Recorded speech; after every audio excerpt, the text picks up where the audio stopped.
पहलगाम हमले को लेकर आज शुभम की पत्नी ऐशान्या का बड़ा बयान सामने आया है। मिलिट्री की ड्रेस में नहीं, आम लोगों की तरह आए थे आतंकी। ऐशान्या ने कहा, आतंकियों ने सबसे पहले शुभम को मारा और स्थानीय लोगों ने मदद नहीं की। शुभम को शहीद का दर्जा मिला। ऐशान्या का बड़ा बयान सामने आया है। पहलगाम हमले को लेकर शुभम की पत्नी ऐशान्या का बड़ा बयान सामने आया, जिसमें ऐशान्या ने कहा है कि मिलिट्री की ड्रेस में नहीं बल्कि आम लोगों की तरह ही आए थे आतंकी। आतंकियों ने सबसे पहले शुभम को मारा, स्थानीय लोगों ने मदद नहीं की। शुभम को शहीद का दर्जा दिया जाए। तो शुभम की पत्नी ऐशान्या, जिन्होंने ये दावा किया है, कुछ आंसू बन गिर जाएंगे, कुछ दर्द चिता तक जाएंगे। ऐसा ही दर्द आतंकवादियों ने तमाम परिवारों को दिया है, जो उनकी चिता पे जाकर के ही खत्म होंगे। कोई भी रेमेडी उनका इलाज नहीं कर सकती, कोई भी सांत्वना उनको दिल को सुकून नहीं दे सकती। हमारे साथ बात करने के लिए शुभम द्विवेदी की पत्नी मौजूद हैं, जिन्होंने इस पूरे मंजर को देखा है अपनी आंखों से और बेहद दुखी है। उनके दुख को कोई कम नहीं कर सकता। हम बात करने की कोशिश करते हैं, जानने का प्रयास करते हैं कि आखिर उस वक्त हुआ क्या था। मैम, जब आप वहाँ पर मौजूद थी, कैसे क्या पूरी घटना हुई, देश जानना चाहता है, क्योंकि तमाम चीजें ऐसी हैं जो अफवाह के रूप में चल रही हैं।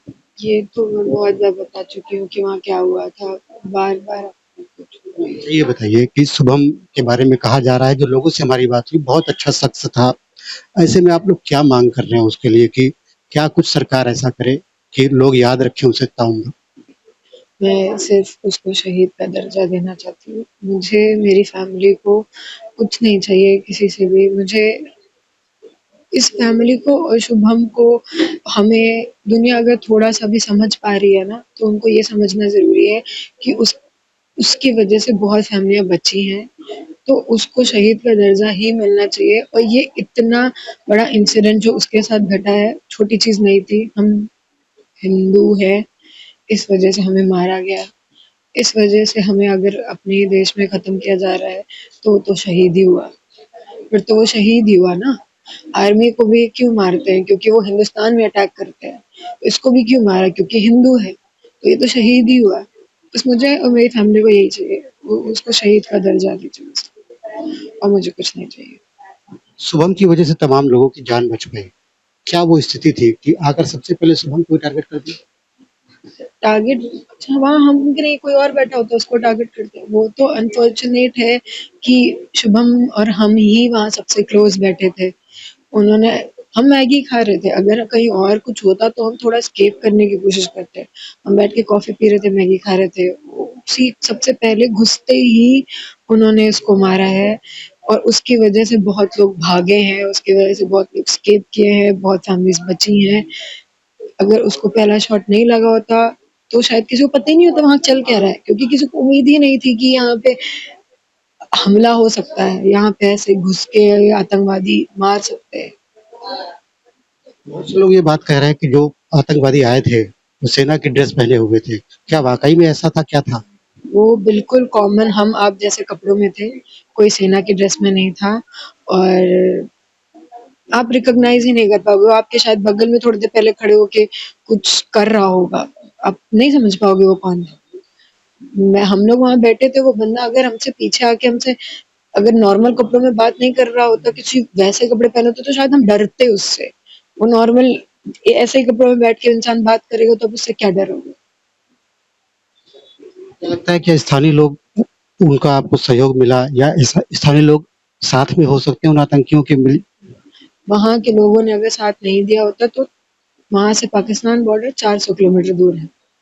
अगर वहाँ आके इंसान मार रहा है और वो पाकिस्तानी अपने आप को बोल रहा है, तो वो वहीं के लोग हैं, वहीं के घोड़े जो लेके हमें ऊपर जा रहे थे, वो वहीं वाले हैं, जिन्होंने उनको हेल्प किया, जिन्होंने उनको शायद वेपन्स भी दिए होंगे।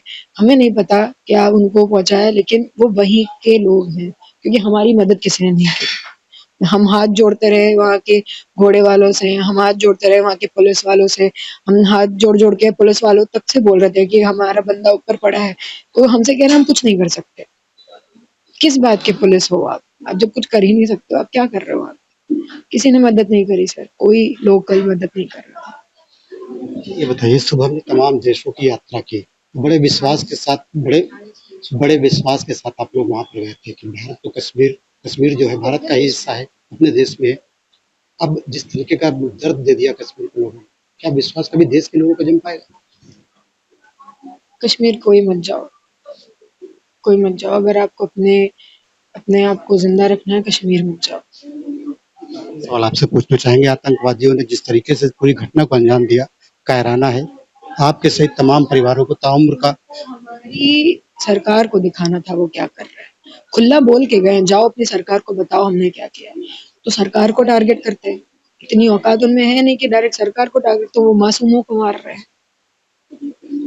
जाओ सरकार को बताओ, क्या बताएगा जब जिस इंसान का घर वाला चला गया, क्या बताएगा सरकार को जाके कुछ भी। ऐसे में जिस तरीके से उन्होंने आम आदमी को मारा, धार्मिक पहचान पूछ करके मारा, आतंकवादियों और जिस तरीके से पाकिस्तान की भूमिका सामने आई, क्या चाहती हैं आप, कितनी कड़ी कार्रवाई हो?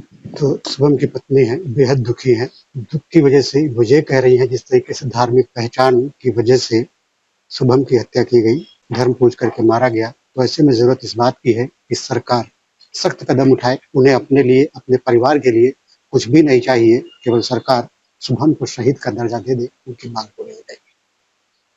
Video journalist Asif Shah, Shyam Tiwari, news state का।